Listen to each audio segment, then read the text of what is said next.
اللہ تبارک و تعالی نے سیدہ فاطمہ الزہرا کو ایک عہدے سے نوازا. اس کائنات میں دو ہی ایسی خاتون ہیں جن کو خاص عہدوں سے نوازا گیا ہے. ایک حضرت عیسیٰ علیہ السلام کی والدہ حضرت مریم اور دوسری خاتون سیدہ فاطمہ الزہرا. ان دونوں خاتون کو اللہ نے دو خاص عہدوں سے نوازا ہے اور وہ عہدہ ہے بطول. کیا ہے؟ بطول کا عہدہ.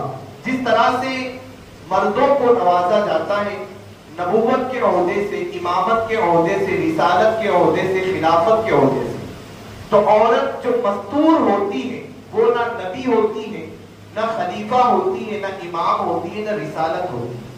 لیکن عورتوں کے اندر، مستور کے اندر ایک خاص عہدہ ہوتا ہے جو اللہ تبارک و تعالی کی طرف سے ہوتا ہے، وہ ہوتا ہے بطول کا عہدہ.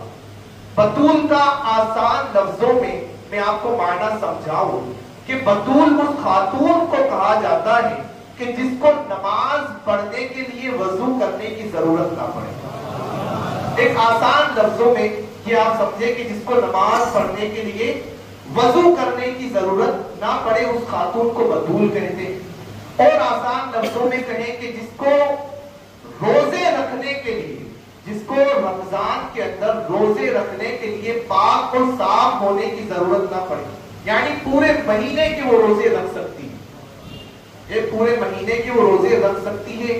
رمضان میں پورے مہینے وہ عبادت کر سکتی ہے. رمضان میں وہ پورے مہینے تراویح پڑھ سکتی ہے. اس خاتون کو بطول کہا جاتا ہے. اور یہ عہدہ صرف کائنات میں دو ہی خاتون کو ملا ہے. پہلی حضرت مریم، دوسری سیدہ کائنات سیدہ فاطمہ الزہرا. ان دونوں کے اندر آپ دیکھیں کہ حضرت مریم جو ہے وہ چھوٹی بطول ہے اور سیدہ فاطمہ الزہرا بڑی بطول ہے. سیدہ فاطمہ الزہرا بڑی بطول ہے.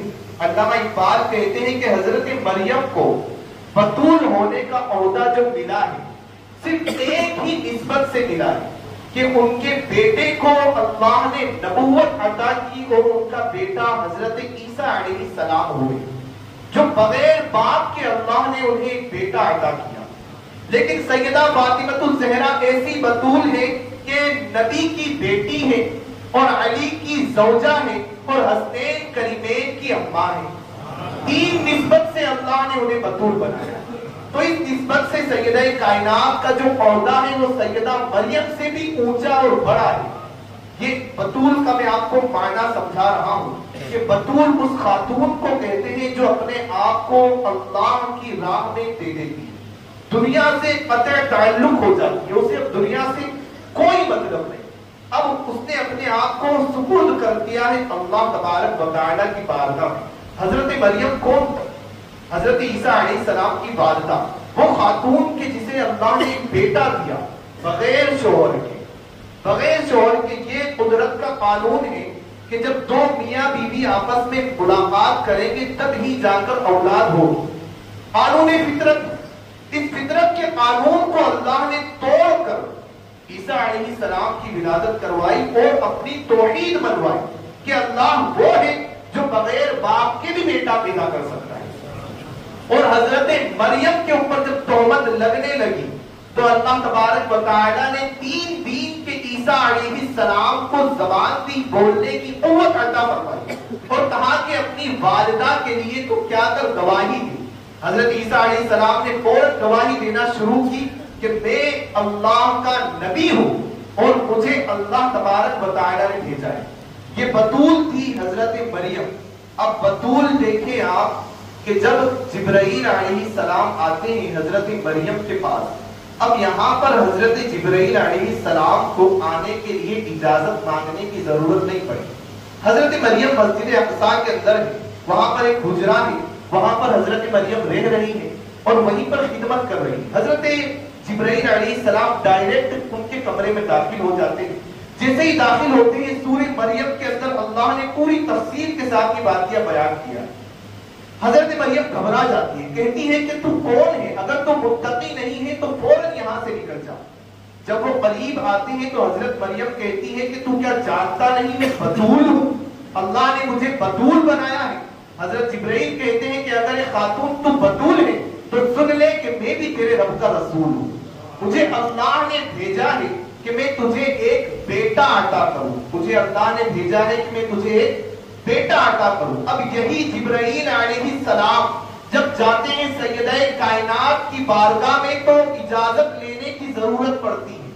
یہ مریم تھی جن کے گھر میں ڈائریکٹ پہنچ جاتے ہیں، اور حامد رضا اعلیٰ حضرت کے بھائی جو ہے وہ لکھتے ہیں کہ جب یہی جبرائیل سیدہ فاطمہ الزہرا کے گھر جاتے ہیں تو اجازت کے بغیر گھر کے اندر داخل نہیں ہوتے، کیونکہ یہ بڑی بطول ہے، مریم چھوٹی بطول تھی۔ اور پھر اپنے شعر کے اندر وہ پوری تفصیل لکھتے ہیں کہ بے اجازت جن کے گھر پہ جبرائیل آتے نہیں، قدر والے جانتے ہیں قدر و شان اہل بیت۔ یعنی یہاں آنے کے لیے جبرائیل کو اجازت لینے کی ضرورت پڑ رہی ہے سیدہ فاطمہ الزہرا کے گھر پر۔ تو آپ سوچیں کہ اللہ نے کتنی بڑے بطول کے عہدے سے سیدہ کائنات کو نوازا۔ اب وہی بطول ہے سیدہ فاطمہ الزہرا سلام اللہ علیہا، جنہوں نے اپنی زندگی کو اس انداز سے گزارا کہ اپنا عہدہ منوایا، لوگوں تک پہنچایا۔ آج بھی کائنات مانتی ہے سیدہ کائنات کی پاکی کو، اور اس پاکی کو اللہ نے منوایا قرآن مقدس کے اندر، اور فرمایا انما یرید اللہ لیذہب عنکم الرجس اہل البیت ویطہرکم تطہیرا۔ اے اہل بیت رسول، اللہ تو یہی چاہتا ہے کہ تم سے گندگی کو اور پلیدگی کو دور کر دے اور تمہیں خوب پاک اور صاف ستھرا کر دے۔ اور یہی جب پاک اور صاف ستھرا ہونے کی بات آئی نا تو چند عورتیں سیدہ عائشہ کی بارگاہ میں جاتی ہیں اور کہتی ہیں کہ ہمیں سیدہ فاطمہ الزہرا کی پاکی کے حوالے سے کچھ بتائیں۔ کیا بتائیں؟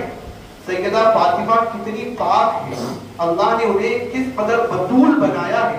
تو کہتی ہے کہ اللہ نے انہیں کس قدر پاک بنایا ہے کہ ان کا بیٹا ظہر کے اندر حسن پیدا ہوتا ہے اور عصر کی نماز پڑھنے کے لیے وہ کھڑی ہو جاتی ہے۔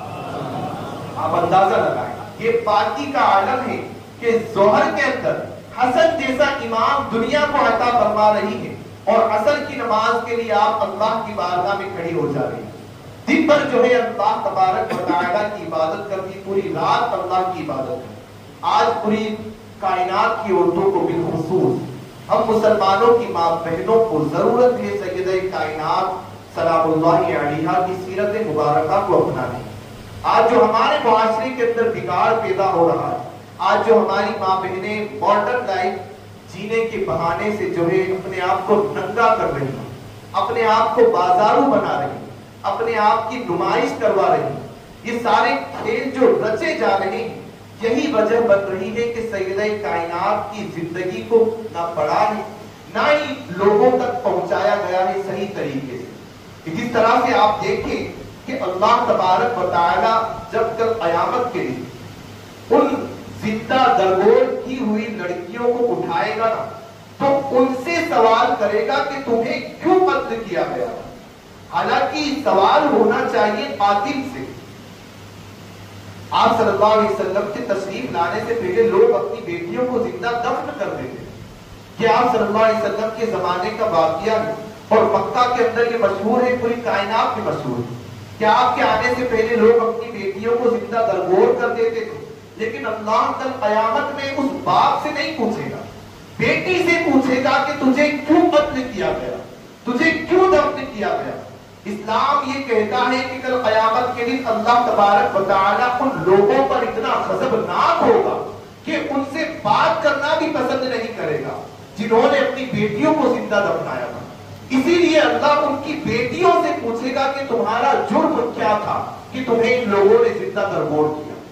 لیکن ہمارے نبی صلی اللہ علیہ وآلہ وسلم جب تشریف لے کر آئے، آج ہم اور آپ تو اپنی بیٹیوں کے لیے کہہ دیں کہ ہماری بیٹی ہمارے جگر کا ٹکڑا ہے، ہماری بیٹی ہمارے سروں کا تاج ہے۔ آج اگر یہ کوئی بات کہے گا نا تو کوئی بڑی بات نہیں کہے گا، لیکن اس زمانے میں جب بیٹی کا ہونا پاپ تھا، جب بیٹی کا ہونا عیب تھا، جب لوگ بیٹی کو بوجھ سمجھتے تھے اور بیٹیوں سے شرمندگی کی وجہ سے بیٹیوں کو زندہ دفن کر دیتے تھے، اس زمانے میں ہمارے نبی صلی اللہ علیہ وسلم کے پاس جب اللہ نے انا اعطیناک الکوثر کی صورت میں سیدہ فاطمہ کو نازل کیا تو اللہ کے رسول نے لوگوں کے سامنے کہا کہ تم اپنی بیٹیوں کو دفن کرنے کے بعد فخر کرتے ہو.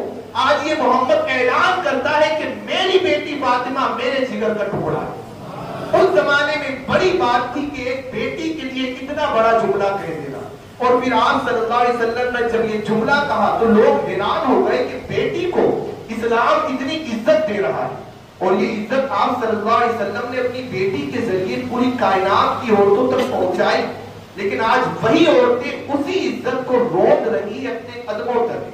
آج وہی ماں بہنیں روند رہی ہیں, اپنے آپ کی نمائش کروا رہی ہیں, اپنے آپ کو نچنیاں بنا رہی ہیں. بڑے سخت الفاظ ہیں, لیکن یہ آج کل کی ماں بہنیں جس طرح سے اپنے آپ کی نمائش کروا رہی ہیں, ان کے لیے کوئی بڑے الفاظ نہیں.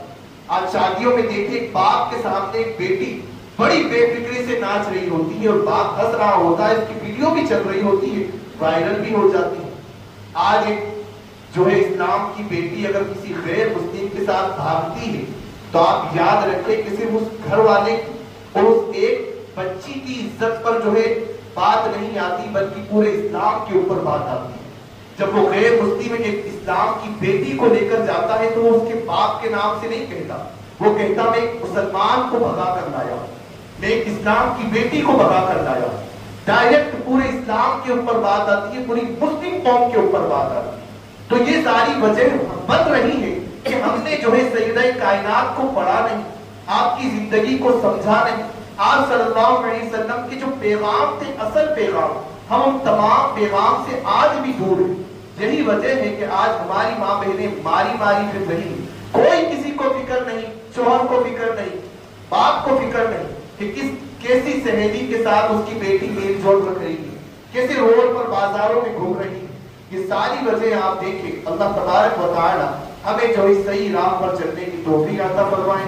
ہماری ماں بہنوں کو سیدہ فاطمہ الزہرا کی سیرت مبارکہ کو اپنانے کی توفیق عطا فرمائیں. وما علینا الا البلاغ.